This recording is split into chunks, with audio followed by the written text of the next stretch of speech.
പത്മകുമാറിന്റെ ആറന്മുളയിലെ വീട്ടിൽ SIT പരിശോധന നടത്തുന്നു. വിശദാംശങ്ങൾ CK അഭിലാൽ നൽകും. അഭിലാൽ, പരിശോധനയ്ക്കായി SIT സംഘം എത്തിയത് എപ്പോഴാണ്? ഇപ്പോഴും പരിശോധന തുടരുകയാണോ? വിശദാംശങ്ങൾ എന്ത്?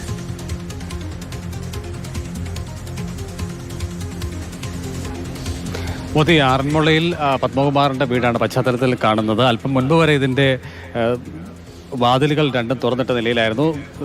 ദൃശ്യമാധ്യമ പ്രവർത്തകരുടെ സാന്നിധ്യം കണ്ടതിനെ തുടർന്ന് SIT സംഘം തന്നെയാണ് ഇതിൻ്റെ കതകുകൾ അടച്ചിട്ടത്. ആറന്മുള ക്ഷേത്രത്തിൻ്റെ പടിഞ്ഞാറെ കവാടത്തിന് സമീപമാണ് 2 പോലീസ് വാഹനങ്ങൾ പാർക്ക് ചെയ്തിട്ടുള്ളത്. അതായത് പ്രത്യക്ഷത്തിൽ ഇവിടേക്ക് ആരെങ്കിലും വന്നാൽ ഏതെങ്കിലും അസാധാരണമായ സംഭവം നടക്കുന്നുണ്ട് എന്നുള്ള ഫീൽ വരാത്ത തരത്തിലാണ് SITയുടെ നീക്കം.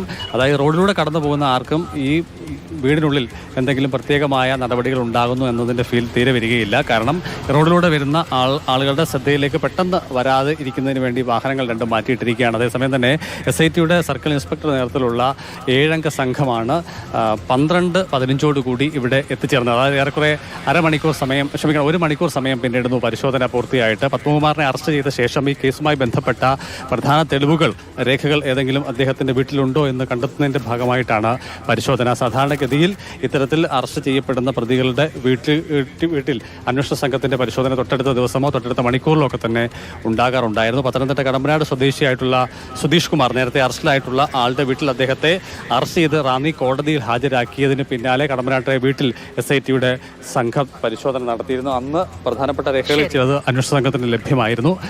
സമാനമായ രീതിയിൽ വീട്ടിലാണ്, ആറന്മുളയിലെ വീട്ടിലാണ് SIT സംഘം ഇപ്പോൾ പരിശോധന നടത്തുന്നത്. വിശദ വിവരങ്ങളാണ് CK അഭിലാൽ പങ്കുവച്ചത്.